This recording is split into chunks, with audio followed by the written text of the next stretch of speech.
തുളയിൽ നിന്ന് ഉതിരുന്ന രക്തത്തിലൊരു നിലവിളി ഉയരുന്നു. നെഞ്ചിലെ തുളയിൽ നിന്ന് ഉതിരുന്ന രക്തത്തിലൊരു നിലവിളി ഉയരുന്നു. ഹേ റാം ഹേ റാം. ഇരുൾ മൂടും കൃഷ്ണമണികളിൽ തെളിയുമൊരു രൂപം, വിറയാർന്ന ചുണ്ടിലൊരു ചോദ്യമുയരുന്നു. സിന്ധു വാസുദേവൻ, പാലക്കാട് ജില്ലയിലെ പട്ടാമ്പിക്കടുത്ത് തത്തനംപുള്ളി ഗ്രാമത്തിൽ ജനനം. ഹയർ സെക്കൻഡറി അധ്യാപികയായിരുന്ന സിന്ധു വാസുദേവൻ ഇപ്പോൾ സെയിൽ ടാക്സ് അപ്പലേറ്റ് ട്രൈബ്യൂണലിൽ അഡീഷണൽ സെക്രട്ടറിയായി ജോലി ചെയ്യുന്നു. പ്രപഞ്ചത്തിൽ കാണുന്നതൊക്കെയും മായ, കൊല്ലുക പിതാമഹൻ ഭീഷ്മരെ, ചിരച്ഛേദം ചെയ്യുക. ഞാൻ ജനിച്ച് വളർന്നതൊക്കെ തത്തനംപുള്ളി എന്നുള്ളൊരു ഗ്രാമത്തിലാണ്.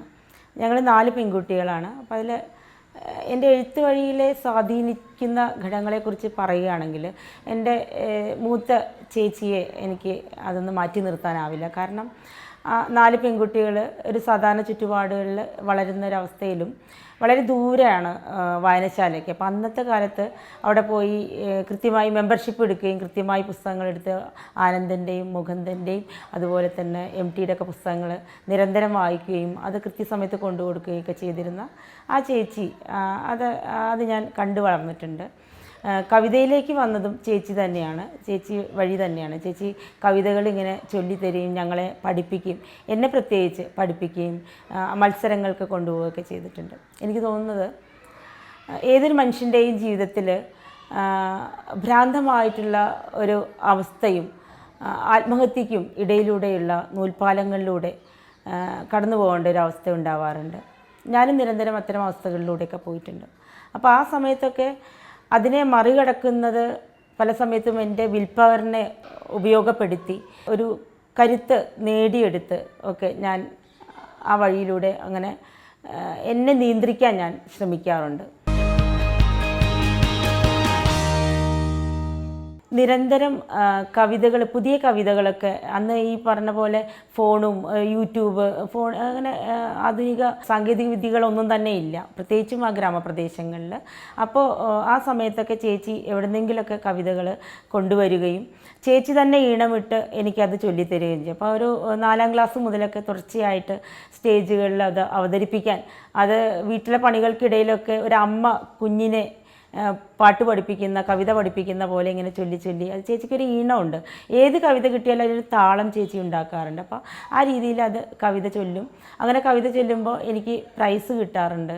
അങ്ങനെ 1-2 ക്ലാസ്സുകളിലൊക്കെ പ്രൈസ് കിട്ടുമ്പോൾ സബ് ജില്ലയിലും, അതങ്ങനെയാണ്, സബ് ജില്ലയിലും ജില്ലാ തലത്തിലൊക്കെ അങ്ങനെയൊക്കെ പോകാറുണ്ട്. അപ്പോൾ ചേച്ചി അത് തുടർച്ചയായി അടുത്ത മത്സരങ്ങൾക്ക് കാത്തു നിൽക്കുകയും സിന്ധുവിനെ പഠിപ്പിക്കണം എന്നുള്ളൊരു ഉത്തരവാദിത്വം അവളുടെ മനസ്സിലുണ്ടാവും. അതിനുവേണ്ടി മികച്ച കവിതകളൊക്കെ അവൾ തിരഞ്ഞെടുക്കുകയൊക്കെ ചെയ്യാറുണ്ട്. പക്ഷേ അതിനൊരു പ്രശ്നം പറ്റിയത് പിന്നെ ഞങ്ങൾ ഹൈസ്കൂൾ ലെവലിലേക്കൊക്കെ എത്തുമ്പോൾ കവിത ചൊല്ലുമ്പോൾ വളരെ മനോഹരമായിട്ടുണ്ട്, ഒരു ഒഴുക്കോടെ ചൊല്ലുന്നു എന്നൊക്കെ ചേച്ചി ചൊല്ലി പഠിപ്പിച്ച് അതൊന്നും അപ്പുറത്തേക്കൊന്നുമില്ല. ചേച്ചി പറയുന്ന ആ രീതിയിൽ ആത്മാവറിഞ്ഞു ചൊല്ലണം എന്ന് ചേച്ചി പറഞ്ഞാൽ പോലും പല കാര്യങ്ങളിലും അതിൽ അർത്ഥം പോലും മനസ്സിലാവാതെ അത് അതേപോലെ ഉരുവിട്ടുകൊണ്ടിരുന്ന ഒരു സന്ദർഭമായിരുന്നു.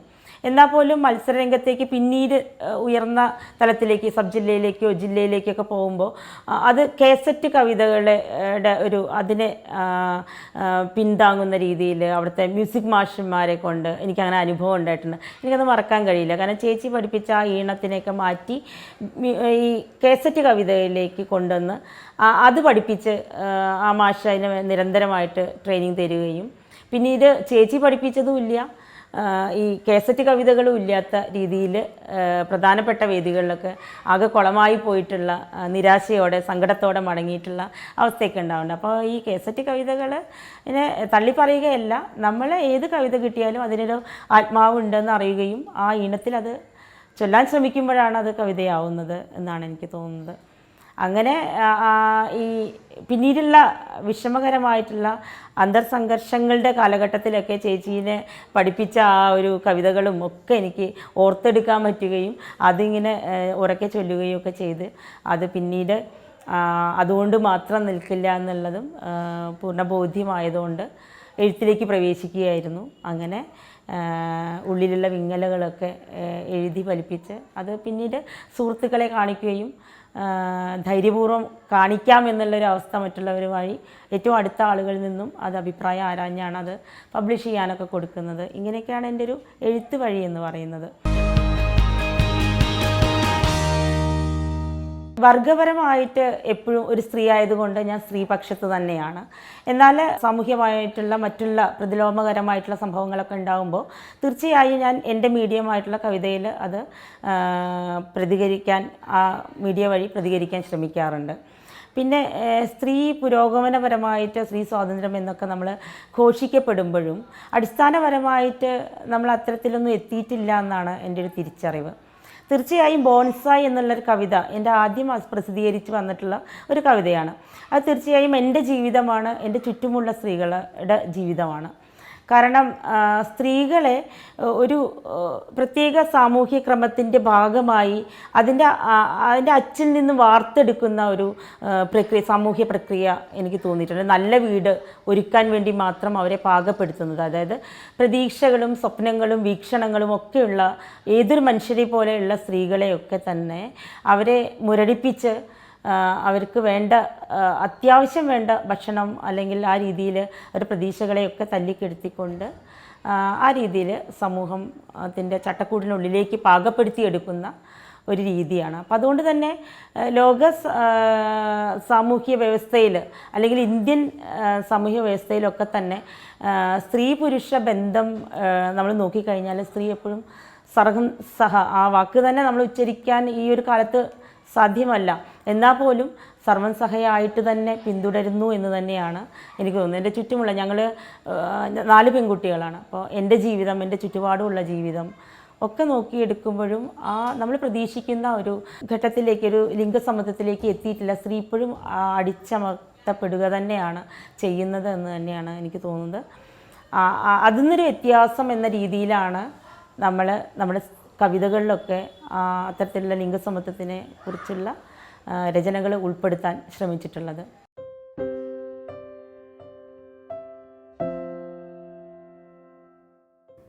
സമത്വം, തുല്യപ്രാധാന്യം, പെണ്ണെഴുത്ത് തുടങ്ങിയ വാക്കുകൾ അന്തരീക്ഷത്തെ മലിനപ്പെടുത്തുമ്പോൾ ആടിയുലയാതെ പെൺപക്ഷത്ത് ചുവടുറപ്പിച്ചു നിന്ന് കവിതയിലൂടെ നിലപാട് വ്യക്തമാക്കുന്നു സിന്ധു വാസുദേവൻ. തീർച്ചയായും സ്ത്രീ ശാക്തീകരണം എന്ന് നമ്മളിങ്ങനെ ഉരുവിട്ടുകൊണ്ടിരുന്നിട്ട് കാര്യമില്ല. സാമ്പത്തികപരമായിട്ടും സാമൂഹ്യപരമായിട്ടും ഒരു പുരോഗതി ഉണ്ടാക്കിക്കൊണ്ട് നമ്മുടെ സാമൂഹ്യ ഘടനയെ പുനർക്രമീകരണം നടത്തിയാൽ മാത്രമേ നമ്മൾ ഈ പറയുന്ന ഒരു അവസ്ഥയിലേക്കൊക്കെ എത്താൻ സാധിക്കുകയുള്ളൂ. അവിടെ നിന്നാണെങ്കിലും ലിംഗസമത്വത്തിലേക്ക് എത്താൻ ഇനിയും ധാരാളം മുന്നോട്ട് പോകേണ്ടതുണ്ട്. ഓരോ സ്ത്രീയും അവരുടേതായിട്ടുള്ള ഒരു ഭാഗധേയം നിർണ്ണയിക്കേണ്ടത് അത്യാവശ്യമാണ്. ഈ വർഗപരമായിട്ട് സ്ത്രീ സ്വാതന്ത്ര്യം എന്ന് പറയുമ്പോൾ അത് വർഗപരമായിട്ട് സ്ത്രീ ഏത് ശ്രേണിയിൽ നിൽക്കുന്നു എന്നതിനെ ആശ്രയിച്ച് മാത്രമേ നമുക്ക് സ്ത്രീ സ്വാതന്ത്ര്യത്തെക്കുറിച്ച് സംസാരിക്കാൻ തന്നെ സാധിക്കുകയുള്ളൂ എന്നാണ് എൻ്റെ ഒരു വീക്ഷണം. കാരണം ഒരു ഉയർന്ന തട്ടിൽ ഒരു IAS ഉദ്യോഗസ്ഥയുടെ അവസ്ഥയായിരിക്കില്ല ഏറ്റവും താഴെക്കിടയിൽ പണിയാളരായിട്ട് നിൽക്കുന്ന സ്ത്രീകളുടെ ഒരു അവസ്ഥ എന്ന് പറയുന്നത്. ഒരു മധ്യവർഗത്തിൽപ്പെടുന്ന സ്ത്രീകൾ എന്ന് പറഞ്ഞാൽ അവർക്ക് കുറച്ചും കൂടി എന്ന് പറഞ്ഞാൽ അവർ ഒരേ സമയം കുലീനത അത് അഭിനയിക്കുകയും അതുപോലെ തന്നെ സ്വാതന്ത്ര്യത്തിന് വേണ്ടിയിട്ട് ആഗ്രഹിക്കുകയും ചെയ്യുന്ന അങ്ങനെ നിൽക്കുന്നൊരു അവസ്ഥയാണ്. അപ്പോൾ ഇത് ഓരോ ശ്രേണിയിൽ നിന്ന് നിൽക്കുന്ന സ്ത്രീകളുടെ സ്വാതന്ത്ര്യം എത്രത്തോളം ആവുന്നു എന്നതിന് രീതിയിലായിരിക്കണം നമ്മൾ സ്ത്രീ സ്വാതന്ത്ര്യത്തെക്കുറിച്ച് പറയാനെന്നാണ് എനിക്ക് തോന്നുന്നത്. പാതാളം തുരന്ന് അവൾ കൽക്കരിയേക്കാൾ കറുത്തിരുണ്ടു. മാറിൽ ഒട്ടിക്കിടുന്ന കുഞ്ഞിന് കരിമ്പൂച്ചയേക്കാൾ കറുപ്പ്.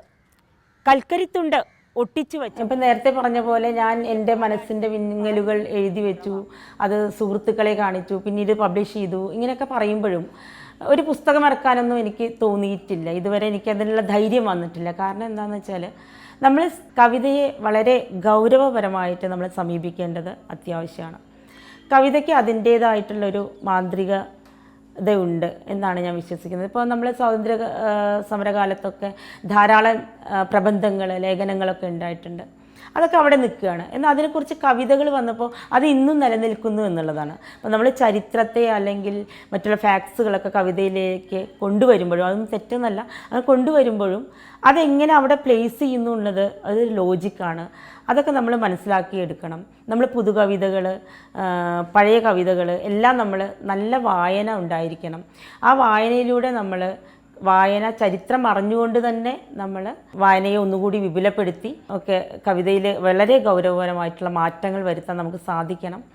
അപ്പോൾ അതിൻ്റെ ഒരു ശിശുവായിട്ട് മാത്രമാണ് ഞാനിപ്പോൾ നിൽക്കുന്നുള്ളൂ. പ്രത്യേകിച്ചും എൻ്റെ ഒരു അവസ്ഥയിൽ ജോലി തിരക്കുകളും കുട്ടികളും, അപ്പോൾ അവിടെ പരിമിതികൾ ധാരാളം ഉണ്ട്. എന്നാലും കിട്ടാവുന്ന ഗൗരവപരമായിട്ടുള്ള കവിതകൾ എഴുതുന്ന ആളുകളെ നിരന്തരം വായിക്കുകയും ഒക്കെ ചെയ്ത് ഞാനതിലേക്ക് എത്താൻ ഇനിയും ഏറെ ദൂരം പോവേണ്ടിയിരിക്കുന്നു എന്നുള്ളൊരു ബോധ്യം എനിക്ക് തന്നെ ഉണ്ട്.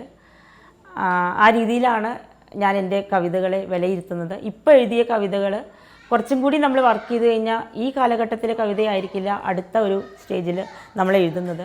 അപ്പോൾ അങ്ങനെ കവിതയെ ഗൗരവമായിട്ട് സമീപിക്കണം എന്നുള്ളൊരു ആഗ്രഹം എനിക്കുണ്ട്. അതിലേക്ക് എത്താനുള്ളൊരു ശ്രമിക്കുന്ന ഒരു വിദ്യാർത്ഥിയായിട്ട് തന്നെയാണ് ഞാനിപ്പോഴും നിൽക്കുന്നത്. ഞാൻ ഹയർ സെക്കൻഡറിയിലെ അധ്യാപികയായിരുന്നു. അപ്പോൾ അവിടെ എന്ന് പറഞ്ഞിട്ടുണ്ടെങ്കിൽ കുട്ടികളുമായിട്ട് നിരന്തരം ഇടപഴകുമ്പോൾ നമ്മൾ വളരെയധികം നവീകരിക്കപ്പെടുന്നുണ്ട്, അപ്ഡേറ്റ് ആവുന്നുണ്ട്. അതൊക്കെ ശരി തന്നെയാണ്. പക്ഷേ എന്ന് വെച്ച് ഞാനിപ്പോൾ GST ഡിപ്പാർട്ട്മെൻറ്റിലേക്ക് വന്നപ്പോൾ അതിൽ നിന്നൊരു വ്യത്യാസം എന്ന് പറഞ്ഞാൽ നിരന്തരമായിട്ട് കുട്ടികളുമായിട്ട് ഇടപഴകുന്നത് ഒരു ഭാഗ്യം തന്നെയാണ്. എന്നാൽ പോലും സമൂഹത്തിന് വേണ്ടി ചെയ്യാൻ പറ്റുന്ന ധാരാളം കാര്യങ്ങൾ ഈ ഒരു മേഖലയിലും മറ്റുള്ള മേഖലകളിലും ഒക്കെ ഉണ്ട്. കുറച്ചും കൂടി ഒരു ഓപ്പൺ ആയിട്ടുള്ളൊരു സ്പേസ് ഇവിടെ ഉണ്ടാവുന്നുണ്ട്. ലിമിറ്റഡ് സ്പേസിലാണ് എനിക്ക് ഇടപഴകാൻ കഴിയുന്നുള്ളൂ. ആ കുട്ടികൾ ക്ലാസ്സിലെ ഇത്ര കുറേ ടൈം ടേബിൾ പ്രകാരം നമ്മൾ പോവുക, പോർഷൻസ് തീർക്കുക, അതിനപ്പുറത്തേക്കൊന്നുമുള്ള ഒരു വലിയ കാര്യങ്ങളൊന്നും, അതിനേക്കാളും കൂടുതൽ എനിക്ക് സമൂഹമായിട്ട് ഇടപഴകാനൊക്കെ സാധിക്കുന്നത് GST ഡിപ്പാർട്ട്മെൻറ്റിൽ വന്നതിന് ശേഷം എനിക്ക് പറ്റുന്നുണ്ട്. ഞാൻ 3 കുട്ടികളുടെ അമ്മയാണ്. 2 പേര് ഇരട്ടക്കുട്ടികൾ, പിന്നെ മോള്. അപ്പോൾ അവരിപ്പോൾ 10ാം ക്ലാസ് പരീക്ഷ കഴിഞ്ഞു, റിസൾട്ട് വെയിറ്റ് ചെയ്യുകയാണ്. അതുപോലെ മോള് 9ാം ക്ലാസ്സിലാണ്. പിന്നെ ഒരു ഉദ്യോഗസ്ഥയാണ്, സർവീസ് സംഘടനയിൽ അത്യാവശ്യം പ്രവർത്തിക്കുന്നുണ്ട്. ഇതൊക്കെ എൻ്റെ മേഖലയാണ്. ഇപ്പോൾ ഞാൻ ഒരു ഗ്രാമപ്രദേശത്തായിരുന്നു. ഞാൻ അവിടെ നിന്ന് ഇവിടെ തിരുവനന്തപുരത്തേക്ക് താമസം മാറ്റിയതിന് ശേഷം വല്ലാത്തൊരു മാറ്റം എനിക്ക് തന്നെ ഫീൽ ചെയ്യുന്നുണ്ട്.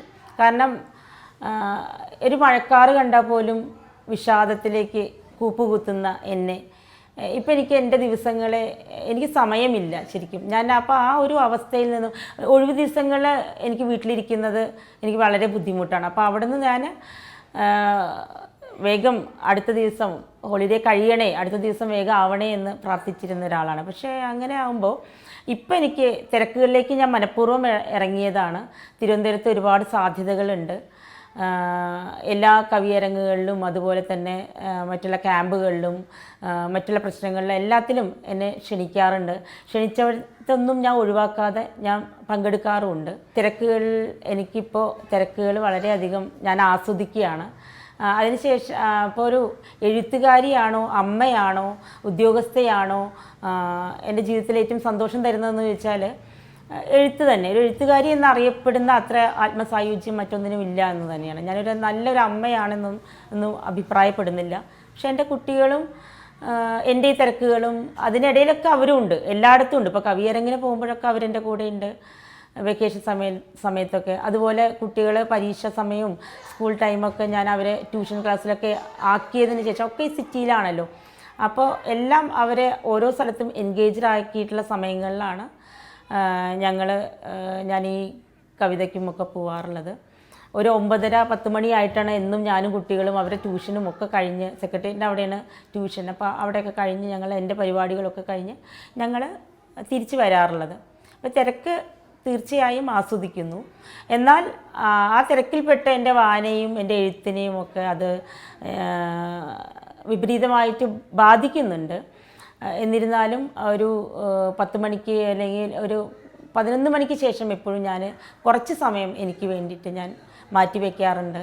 ഒരു 12 മണി വരെയൊക്കെ ഞാൻ എൻ്റെ എഴുത്തും എൻ്റെ വായനയും ഒക്കെ ആയിട്ട് എനിക്ക് വേണ്ടിയിട്ട് മാറ്റിവെക്കാൻ എനിക്ക് സാധിക്കുന്നുണ്ട്. ഗ്രാമത്തിന് അതിൻ്റേതായിട്ടുള്ള നന്മയും തിന്മയും നഗരത്തിനും അതുപോലെയൊക്കെ തന്നെ ഉണ്ട് എന്ന് വിശ്വസിക്കുന്ന ഒരാളാണ് ഞാൻ. അവിടെ ഞങ്ങൾ 4 പെൺകുട്ടികളാണ്. അച്ഛൻ മിലിറ്ററിയിലായിരുന്നു, പിന്നെ പഞ്ചായത്തിൽ ജോലി ചെയ്തു. അപ്പോൾ അച്ഛനെ സംബന്ധിച്ച് ഉത്തരവാദിത്തങ്ങളൊന്നും അച്ഛൻ അങ്ങനെ ഏറ്റെടുത്ത് ചെയ്യില്ല. അമ്മയാണ് വീട്ടിലെ മാനേജ്മെൻറ്റ് എല്ലാ കാര്യങ്ങളും. പഠിപ്പിക്കുക എന്നുള്ളത് പ്രധാനപ്പെട്ട ഒരു കാര്യം മാത്രമാണ്. ബാക്കി ഞങ്ങളെ കല്യാണങ്ങളെക്കുറിച്ചൊന്നും അവിടെ ഡിസ്കസ് ചെയ്യുന്ന പോലും കിട്ടില്ല. കാരണം 4 പെൺകുട്ടികളാണ്, 4 പേരും പഠിക്കുന്നു. അപ്പോൾ അവിടെ ചുറ്റുപാടും എല്ലാവരും മക്കൾക്ക് വേണ്ടി കല്യാണങ്ങൾക്ക് വേണ്ടി ഒരുക്കി വയ്ക്കുന്നു, മക്കളെ പ്രൊട്ടക്റ്റ് ചെയ്യുന്നു. ഇതൊക്കെ കണ്ടു വളരുമ്പോഴും ഞങ്ങളെയൊക്കെ അങ്ങനെ ഒരു ചട്ടക്കൂടിനുള്ളിലൊന്നും അല്ല വളർത്തിയത്. ഇപ്പോൾ ഞാൻ ആ സമയത്തൊക്കെ എന്താ പറയുക, PSC പരീക്ഷയ്ക്ക് നിലമ്പൂർക്കൊക്കെ ഞാൻ തന്നെ പോവുകയും വൈകുന്നേരം ആയാൽ മാത്രമാണ് നമ്മൾ ഭക്ഷണം കഴിക്കാനൊക്കെ എല്ലാവരും ഉണ്ടോ എന്നുള്ള ആ ഒരു സമയത്ത് മാത്രമാണ്. ബാക്കിയുള്ള കാര്യങ്ങളിലൊന്നും അങ്ങനെ യാതൊരു നിയന്ത്രണവും ഞങ്ങൾക്ക് തന്നിട്ടുണ്ടായിരുന്നില്ല. അതൊരു മഹാഭാഗ്യമായിട്ട് തോന്നുന്നു, ആ ഗ്രാമപ്രദേശമായിട്ട് പോലും. അപ്പോൾ അവിടെ ഓരോ ഉത്സവങ്ങൾക്കൊക്കെ പരിപാടികൾ വയലേലകളിലൊക്കെ ടെൻറ്റൊക്കെ കെട്ടിയിട്ടും സ്റ്റേജ് കെട്ടിയിട്ടൊക്കെ, അപ്പോൾ അവിടെയൊക്കെ ഒരു നിശ്ചിത രീതിയിൽ മാത്രമാണ് പെൺകുട്ടികൾ കളിക്കാൻ പാടുള്ളൂ, പെൺകുട്ടികൾ വസ്ത്രധാരണം നടത്താൻ പറ്റുള്ളൂ. അവിടെയൊക്കെ പണ്ട് കാലത്ത് ഇപ്പോൾ എൻ്റെ കൂടെ ഉള്ളവർക്കൊക്കെ ഓർമ്മയുണ്ട്, ആ സമയത്തൊക്കെ ഞാൻ ഇങ്ങനെ പുതിയ ജീൻസും ഇതൊക്കെ ഇട്ടിട്ട് ഞാൻ അവിടെ നിന്ന് തന്നെ കയറി ഒരു പാട്ടൊക്കെ പാടി ഒരു ഡാൻസൊക്കെ കളിക്കുകയൊക്കെ ചെയ്തിട്ടുണ്ട്. അപ്പോൾ അത് അവിടെ വലിയൊരു പ്രശ്നമായി. എന്നെ ഇങ്ങനെ ഇതാ പോകുന്നു എന്നൊക്കെ പറഞ്ഞിട്ട് ചേച്ചി പറഞ്ഞു, നീ അതിലേ പോകുമ്പോൾ ഇങ്ങനെയൊക്കെ ചോദിച്ചിട്ടുണ്ടെന്ന്. അപ്പോൾ അന്നത്തെ കാലം അപ്പോൾ പോലും പിന്നെ പല ആളുകളും അച്ഛനോടും അമ്മോടും, അന്ന് അച്ഛനും അമ്മയും അവിടെ ഉണ്ടായിരുന്നില്ല, അവർ വരുമ്പോൾ അവരോട് പറഞ്ഞു കൊടുക്കുകയും ഒക്കെ ചെയ്തിട്ടുണ്ട്. അപ്പോൾ ഞാൻ പേടിച്ചൊക്കെ നിന്നിട്ടുണ്ട്, ഇനിയിപ്പോൾ എന്താ ഉണ്ടാവുക, ജീൻസ് ഇട്ട് അവിടെ കളിച്ചല്ലോ. അന്നത്തെ കാലത്ത് അത് വലിയ പ്രശ്നമായിരുന്നു. പക്ഷെ അച്ഛൻ പറഞ്ഞൊരു വാചകമുണ്ട്, തുണി ഉടുക്കാതെ ഒന്നുമല്ലല്ലോ കളിച്ചത്, ഇതാണ് ഇപ്പോൾ വലിയ പ്രശ്നം. പക്ഷേ തുണിയൊക്കെ ഇട്ടിട്ടല്ലേ കളിച്ചത്, ഇതിനെന്താ, വളരെ ലഘുവായിട്ട് അങ്ങനെ എടുത്തു എന്നുള്ളതാണ്. അങ്ങനെ അത്രത്തോളം സ്വാതന്ത്ര്യം ഞങ്ങൾക്ക് പെൺകുട്ടികൾക്ക് തന്നിട്ടുണ്ട്. പിന്നെ ഓഡിയൻസിനെ ഫേസ് ചെയ്യുന്നത് അതെന്ന് പറഞ്ഞിട്ടുണ്ടെങ്കിൽ, ഞാൻ നേരത്തെ പറഞ്ഞ പോലെ മാനസിക സംഘർഷങ്ങൾ ധാരാളം ഉണ്ടായിട്ടുണ്ട്, ആത്മഹത്യയിലേക്ക് പോകുന്ന കുറേ അനുഭവങ്ങൾ ഉണ്ടായിട്ടുണ്ട്. ഇമോഷണലി ഞാൻ വളരെയധികം ഒട്ടും ഫിറ്റല്ലായിരുന്നു പല സമയത്തും. അപ്പോൾ ഈ 3 കുട്ടികൾ, കുട്ടികൾ ഏറ്റവും അടിയെത്തിയാണ് ഞാൻ, വീട്ടിലെ ചെറിയ കുട്ടിയാവുണ്ട്. അപ്പോൾ അങ്ങനെ വളർന്ന ഞാൻ പെട്ടെന്ന് 3 കുട്ടികളുടെ കാര്യങ്ങൾ ഉത്തരവാദിത്തം ഏറ്റെടുക്കുക എന്നൊക്കെ പറയുമ്പോൾ എനിക്കത് വല്ലാത്ത, ഇപ്പോഴും ഞാൻ എൻ്റെ സുഹൃത്തുക്കളോടൊക്കെ പറയുന്നത്, എനിക്ക് അടുക്കളപ്പണിയൊക്കെ കുറച്ചും കൂടി അന്ന് ഞാൻ അവരൊക്കെ പറയുന്നത് കേട്ട് പറയാതെ അല്ല, അനുസരിക്കില്ല. അപ്പം അന്നൊക്കെ അത് ചേച്ചിമാരുണ്ടല്ലോ, അമ്മയുണ്ടല്ലോ എന്നൊക്കെ, അപ്പോൾ അന്നൊക്കെ കുറച്ചും കൂടിയൊക്കെ പഠിച്ചിട്ടുണ്ടായിരുന്നെങ്കിൽ ഇന്ന് എനിക്ക് ഇത്രയും ടെൻഷൻ ഇല്ലായിരുന്നു. എന്ത് വരുമ്പോഴും കുറച്ചും കൂടി മാനേജ് ചെയ്യാൻ, പാചകം ചെയ്യുക എന്നുള്ളത് പുരുഷൻ്റെയും സ്ത്രീയുടെയും അത്യാവശ്യമായിട്ടുള്ളൊരു ആവശ്യമാണല്ലോ. അപ്പോൾ അതൊരു തെറ്റായൊരു കാര്യമല്ല. പക്ഷെ അതൊക്കെ നമ്മൾ പരിശീലിക്കേണ്ടത് അത്യാവശ്യമാണ്, ഏതൊരു മനുഷ്യനും, സ്ത്രീയും പുരുഷനും വ്യത്യാസമില്ലാതെ. അപ്പോൾ അതൊക്കെ എനിക്ക് ടെൻഷനായിട്ട് മാറുന്നു. അപ്പോൾ അങ്ങനെയുള്ളൊരു അവസ്ഥയിൽ ഞാൻ B.Ed ഒക്കെ പഠിക്കുന്ന സമയത്താണ് എനിക്ക് എന്താ പറയുക, ഞാൻ ഓഡിയൻസിനെ ഫേസ് ചെയ്ത് ഞാൻ സ്റ്റേജ് പ്രോഗ്രാം സംസാരിക്കാൻ, എന്താ പറയുക, പ്രസംഗിക്കാനൊക്കെ തുടങ്ങിയത്.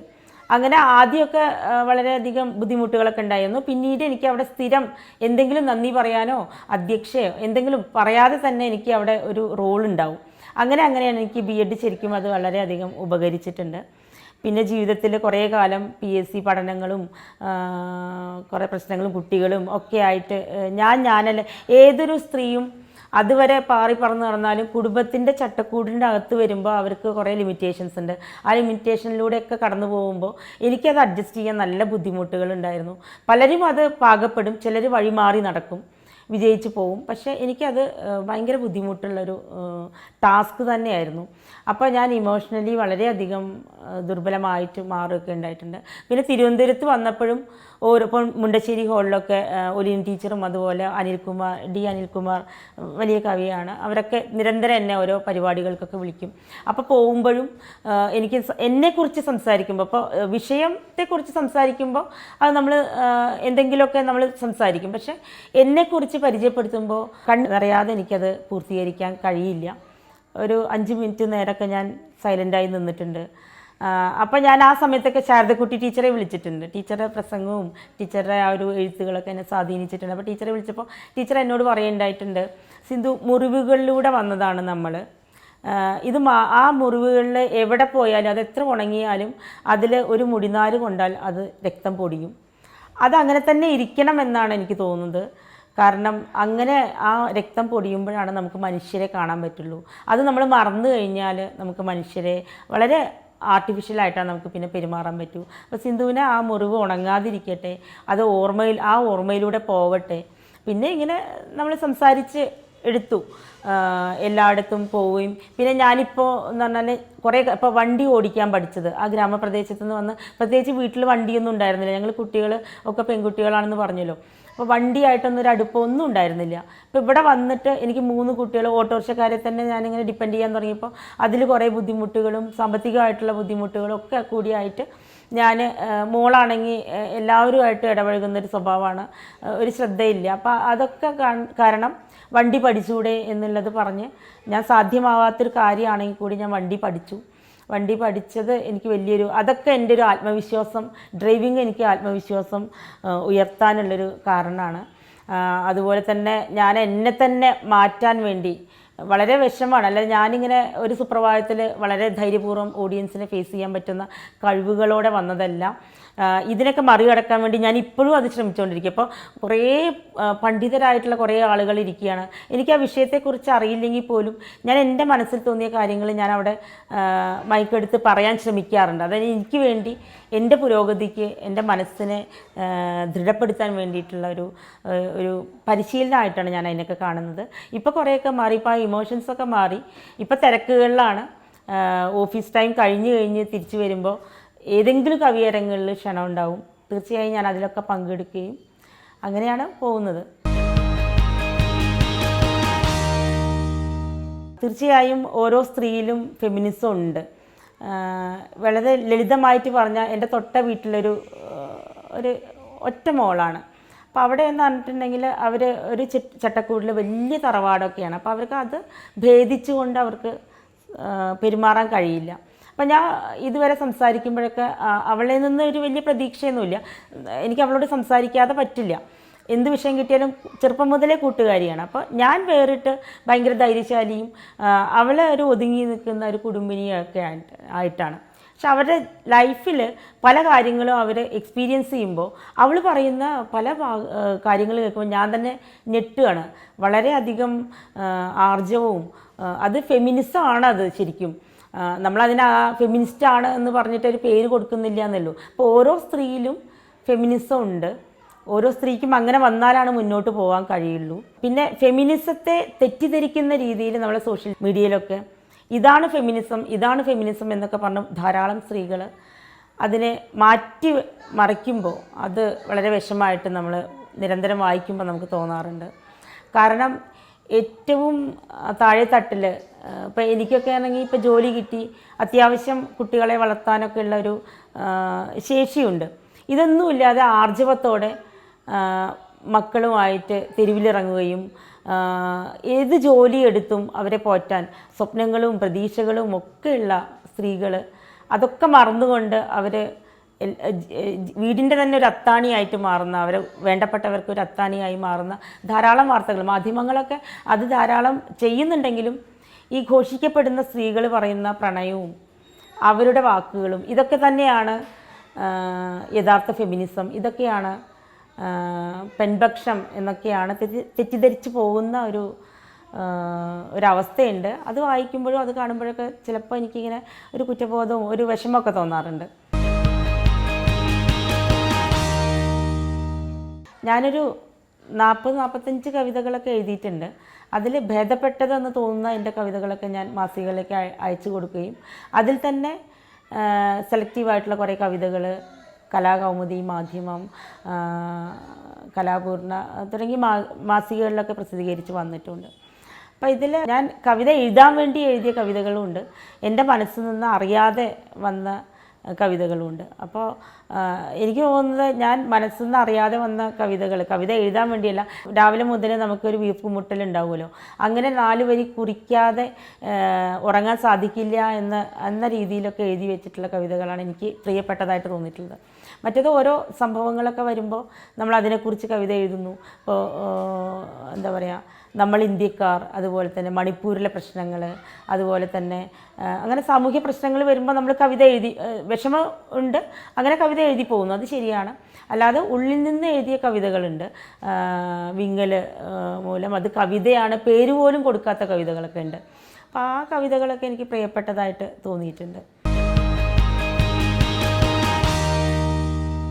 ലിംഗസമത്വത്തിന് വേണ്ടിയിട്ട് എൻ്റെ ഏതൊരു എഴുത്തിലും, എൻ്റെ ഓരോ വാക്കിലും, എൻ്റേന്നല്ല, ഇനിയുള്ള ഓരോ സ്ത്രീയുടെയും ഓരോ വാക്കും, ഓരോ ശബ്ദങ്ങളും, ഓരോ അക്ഷരങ്ങളും സ്ത്രീ ശാക്തീകരണത്തിന് വേണ്ടിയുള്ളതായിരിക്കണം.